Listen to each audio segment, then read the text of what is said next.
இன்றைக்கி ராகி களி செய்ய போகிறோம். சிறுதானியத்திலேயே ஒரு சத்தான ஒரு சிறந்த உணவு ராகி களி. அதுக்கு நான் வேர்க்கடலை சட்னி எடுத்திருக்கேன். அது எப்படி செய்யலான்ட்டு இப்போ பார்க்கலாம். அதுக்கு ஃபஸ்ட்டு ஒரு 1.5 கிளாஸ் ராகி மாவு எடுத்து 1.5 கிளாஸ் தண்ணி விட்டு கொஞ்சம் உப்பு போட்டு நல்லா மிக்ஸ் பண்ணிக்கிடுவோம். இந்த மாதிரி நல்லா மிக்ஸ் பண்ணிக்கிடணும். திரும்ப ஒரு 1.5 கிளாஸ் தண்ணி விட்டு அதை கரைச்ச மாவை இதில் விடணும். 1.5 கிளாஸ் மாவுக்கு 3 கிளாஸ் தண்ணி கரெக்டான அளவாக இருக்கும். இப்போ இதை நல்லா இந்த பருப்பு கடையிற மற்ற பின்னாடி வச்சு நல்லா கடைஞ்சிக்கிடுவோம். உங்கள் வீட்டில் துடுப்பு இருந்தாலும் அதை வச்சு கிண்டிக்கிடலாம். இதை நல்லா கிண்டணும்.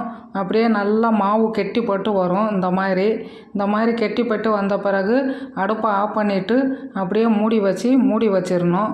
இப்போ ஒரு 5 நிமிஷம் கழித்து நம்ம எடுத்து கரண்டியில் எடுத்து கையில் எண்ணெயோ தண்ணியோ தொட்டு பார்த்துட்டு உருண்டை பிடிச்சோம்னா உருண்டை வந்துடும். களி ரெடி.